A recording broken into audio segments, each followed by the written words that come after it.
and a pineapple.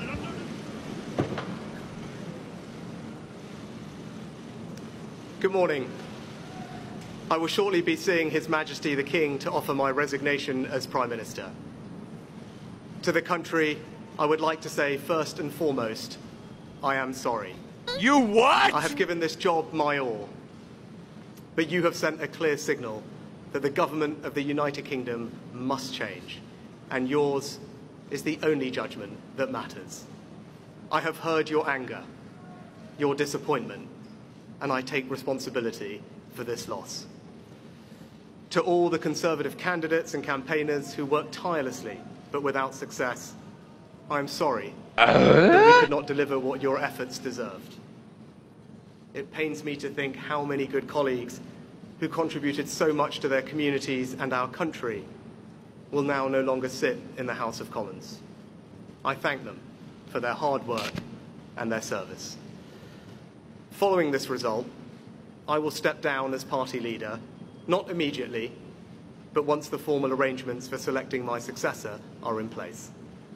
It is important that after 14 years in government, the Conservative Party rebuilds, but also that it takes up its crucial role in opposition professionally and effectively. When I first stood here as your Prime Minister, I told you the most important task I had was to return stability to our economy. Inflation is back to target, mortgage rates are falling, and growth has returned.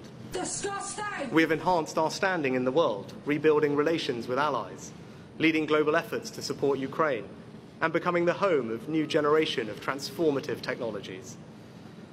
And our United Kingdom is stronger too, with the Windsor Framework, devolution restored in Northern Ireland, and our union strengthened. I'm proud of those achievements. I believe this country is safer, stronger, and more secure than it was 20 months ago. Huh? And it is more prosperous, fairer, and resilient than it was in 2010. Oh, brother, Whilst he has been my political opponent, stinks! Sir Keir Starmer will shortly become our Prime Minister. In this job, his successors will be all our successors, and I wish him and his family well. Whatever our disagreements in this campaign, he is a decent, public-spirited man who I respect. He and his family deserve the very best of our understanding as they make the huge transition to their new lives behind this door, and as he grapples with this most demanding of jobs in an increasingly unstable world. I'd like to thank my colleagues, my cabinet, the civil service, especially here in Downing Street, the team at Chequers, my staff, CCHQ, but most of all, I'd like to express my gratitude to my wife Akshata and our beautiful daughters. I can never thank them enough for the sacrifices they have made so that I might serve our country. One of the most remarkable things about Britain is just how unremarkable it is that 2 generations after my grandparents came here with little, I could become Prime Minister, and that I could watch my 2 young daughters light Diwali candles on the steps in Downing Street. We must hold true to that idea of who we are, that vision of kindness, decency, and tolerance that has always been the British way. This is a difficult day, at the end of a number of difficult days. But I leave this job honoured to have been your Prime Minister. This is the best country in the world, and it is thanks entirely to you, the British people, the true source of all our achievements, our strengths, and our greatness. Thank you.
It's gotta hurt.